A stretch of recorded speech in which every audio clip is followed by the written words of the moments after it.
Welcome to The Know, I'm Brian. It looks like the Dishonored series is taking a break. Arcane Studios lead designer Ricardo Baer told VG247 that the series is on pause right now after it seemed to wrap up with last year's release of Death of the Outsider. Baer said, "I can't say definitively what might happen down the road. Anything could happen, but Dishonored is resting for now." The stealth franchise is probably what Arcane is best known for. Like we said, last year they came out with a standalone expansion called Dishonored Death of the Outsider, so maybe that didn't sell well, or Arcane is just moving on to other things. VG247 did ask Baer what they're working on next. Baer didn't get specific, although it sounds like it could involve multiplayer.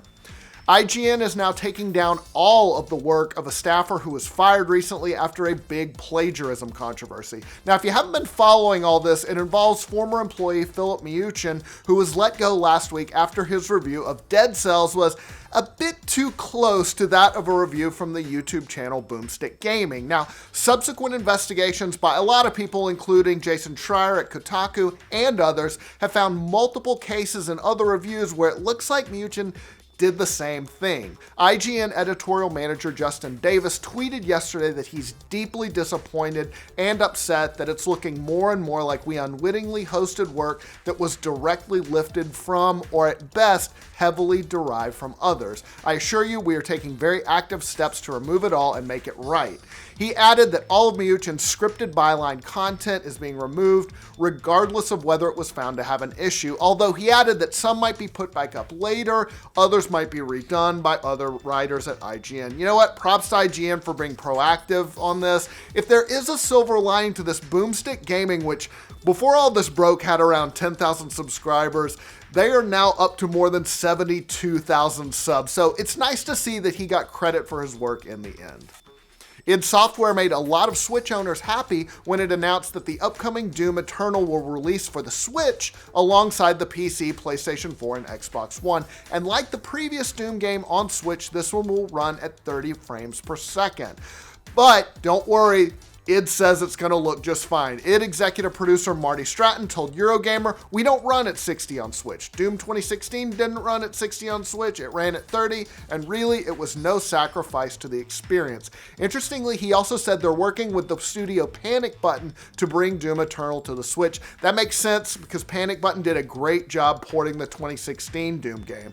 As for the other consoles and PC, the goal there is 60 frames per second, he said. As for a release date, Stratton wouldn't say, but he did say, "We're doing well, the game is really coming along." Microsoft has hired some more big-name talent for a new studio. You might remember that in E3, they announced the studio, which is called The Initiative, and they have been snapping up a bunch of talent to fill it. In a post on LinkedIn, studio head Daryl Gallagher broke down the roster of some of their recent hires. They include Brian Westergaard, who is senior managing producer on God of War, also Christian Canamesa, who is lead writer and designer on Red Dead Redemption over at Rockstar Games, Daniel Newberger, who's a former Crystal Dynamics employee. He was co-director on the Tomb Raider reboot and Rise of the Tomb Raider.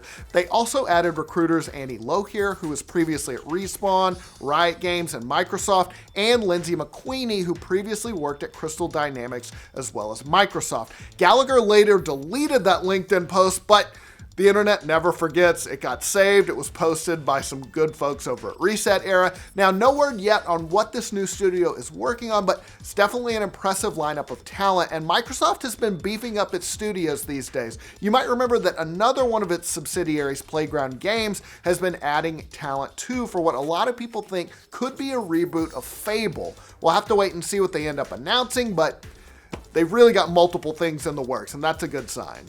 There are going to be a lot of cool things announced at Gamescom later this month, and Devil May Cry fans should be especially excited. Director Hideaki Itsuno tweeted that a demo version of Devil May Cry 5 has been completed and that a playable version will be available at the event. Hopefully they'll make the demo publicly available after that. I'm definitely interested. It's been too many years since we got a last Devil May Cry game, so I'm stoked. Gamescom, it kicks off next week, August 21st in Germany. Devil May Cry 5, it's scheduled to come out in the spring of next year for PlayStation 4, PC, and Xbox One.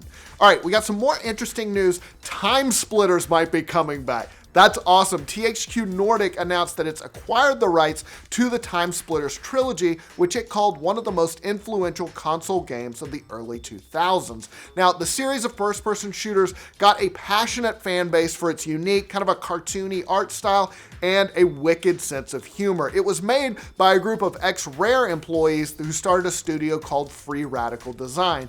THQ Nordic also said that it's acquired the rights to the sci-fi action-adventure game Second Sight. Now, interestingly, both of the rights weren't acquired directly by THQ Nordic. They were acquired by a subsidiary, Koch Media, and as Engadget noted, Koch Media is known for reviving game franchise, so maybe after more than a decade, we could be getting a fourth Timesplitters game. That would be sweet. All right, as you're probably aware, Disney is running down their list of animated classics to adapt them into live action movies because they have made a butt ton of money. Thanks to Alice in Wonderland, Maleficent, The Jungle Book, Beauty and the Beast, the trend is not going to stop anytime soon. Jon Favreau, of all people, he's hard at work on a photoreal CG vision of The Lion King, and Disney is prepping a Lady and the Tramp reboot, which is expected to debut on their much talked about streaming service next year. Justin Theroux will be voicing Tramp. He is the boy dog you might remember in this romance film, and Collider got the scoop on who will be voicing Lady.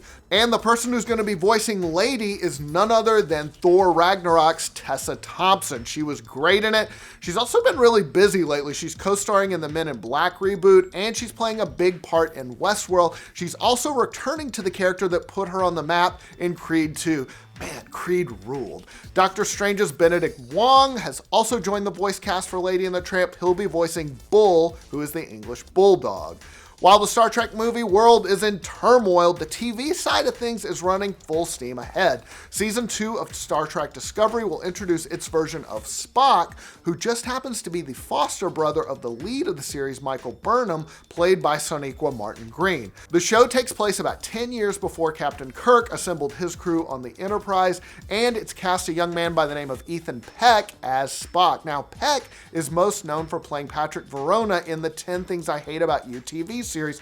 Fun fact, his name is Ethan Gregory Peck, and it's no coincidence, he's Gregory Peck's grandson. So the role of Spock was originated, of course, by the late great Leonard Nimoy, and has recently been played by Zachary Quinto in the new Star Trek films.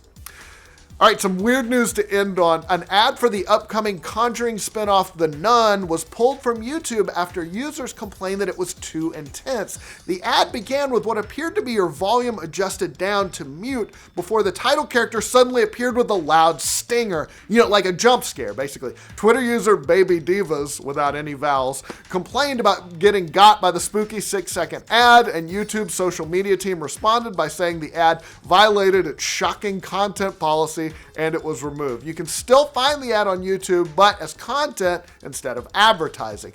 The studio sure isn't upset about this. The fact that this ad was so scary that it had to be removed, that's probably about the best marketing that a horror movie can get. So in a way, they did a good job. All right, that's all the news we got for today. Let us know what you think about all these stories down in the comments below. For all your news from every corner of the internet, like this video, subscribe to the net. I can't say definitively what, so the stealth, Jesus.